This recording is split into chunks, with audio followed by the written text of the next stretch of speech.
क्या हुआ देवराज? देवराज कहते से हमारी रक्षा करें। अति निर्दयी हैं ये दैत्य, अत्यंत निर्दयता से प्रहार करते हैं। महाबली हिरण्यकश्यप की जय! महाबली हिरण्यकश्यप की सेनापति!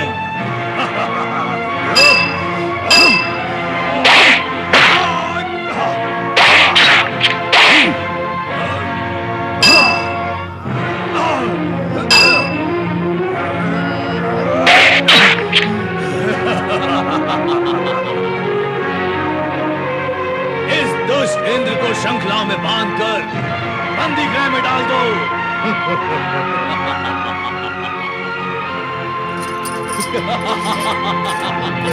स्वामी! छोड़ दे मुझे! छोड़ दे मुझे! सैनिकों, पकड़ लो इसे।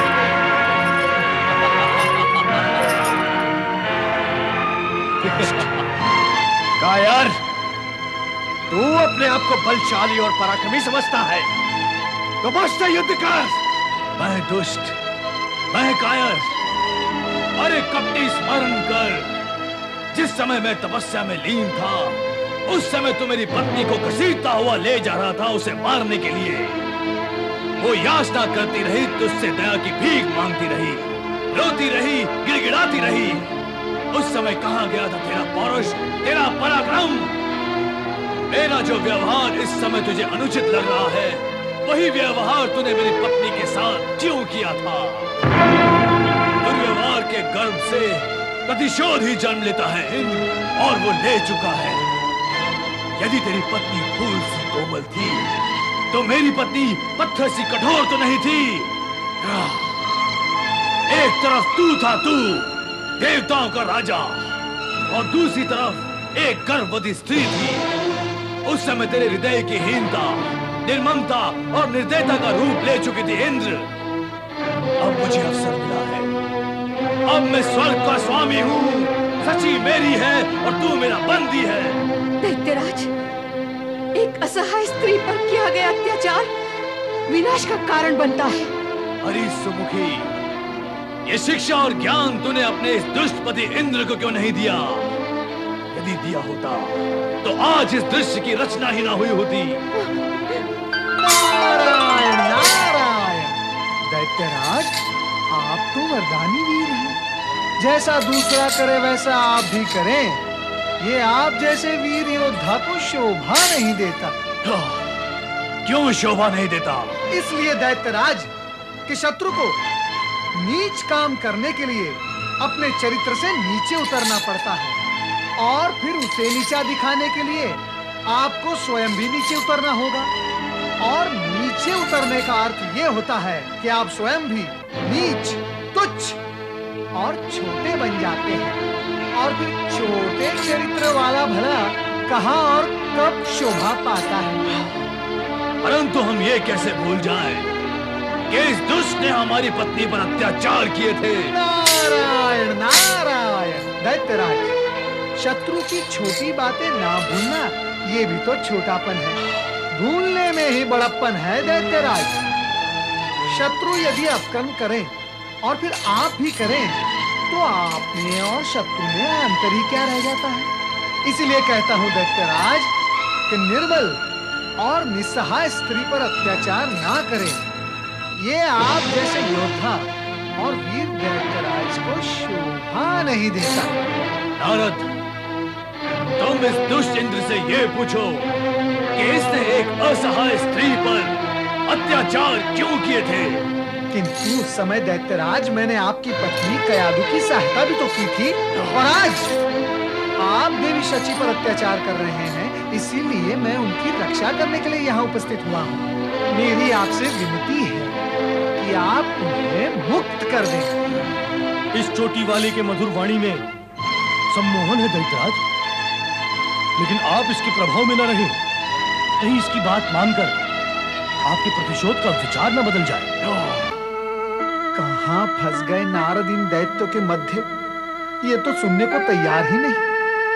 ये दैत्य मधुर वाणी भले ही ना सुने, किंतु अपनी प्रशंसा अवश्य सुनेंगे। क्या विचार कर रहे हो नारद? मैं? यही कि आप महाबली, महापराक्रमी, स्वर्गाधिपति सम्राट हिरण्यकश्यप के वीर सेनापति हैं, युद्ध कला में निपुण, रणनीति में चतुर होते हुए भी आप मेरी मधुर वाणी पर शंका कर रहे हैं। क्या आप मेरी कठोर वाणी सह सकेंगे? नहीं। क्या आप मेरी कटु वाणी को सहन कर पाएंगे? कदापि नहीं। यदि मैं आपके अहित में बोलूं तो सहन कर पाओगे? ऐसा साहस ना करना नारद। नारायण नारायण। तो फिर आप मुझे मधुर वाणी में ही बोलने दें, इसी में सभी का हित है। क्या है हमारे हित में? यही कि आप देवराज इंद्र और देवगण को कुछ समय तक अपना दास बना लें। देवर्षि, ये क्या कह रहे हैं आप? देवराज, मैं नहीं, समय, परिस्थिति यही कह रही है। देवी सची की मुक्ति के लिए यही एकमात्र उपाय है। कुछ समय तक आप हिरण्यकश्यप की सेवा करें। नारद, ये तुम इंद्र के कान में क्या फुसफुसा रहे हो? नारायण नारायण। कुछ नहीं दैत्यराज, कुछ नहीं। मैं इन्हें ये कह रहा था कि ये अपनी नाक नीची रखे और आपकी सेवा करे। तो क्या इंद्र हमारी सेवा करेगा? अवश्य करेंगे, अवश्य करेंगे, क्यों नहीं करेंगे? आप केवल देवी शची को मुक्त कर दें, फिर स्वयं देवराज इंद्र और देवगण आपकी सेवा करेंगे। ये इंद्र ने नहीं सोचा, परंतु हम अवश्य सोचा करते हैं। हमारी शत्रुता उसकी पत्नी से नहीं, उससे है। जाओ, हम तुम्हें यहां से जाने की आज्ञा देते हैं। देवी शची, ये सब क्या हो गया स्वामी? देवी शची, ये समय विलाप का नहीं है। देवर्षि की परामर्श के अनुसार ही कार्य करो और अनुकूल समय आने तक अज्ञातवास में रहो। क्यों?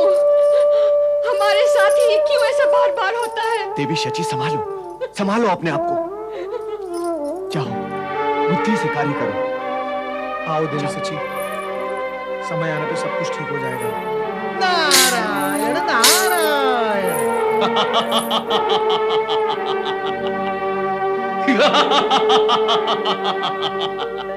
असहाय और विवश इंद्र दैत्य राज्य के सम्मुख ना तो अपने मनोभावों को प्रकट करने की स्थिति में थे और ना ही अपने साहस और शूरवीरता का प्रदर्शन कर सकते थे। अपमानित और प्रताड़ित देवराज की स्थिति सर्वथा उस परकटे पक्षी जैसी थी जो स्वच्छंद आकाश में उड़ान भरने के लिए असमर्थ हो।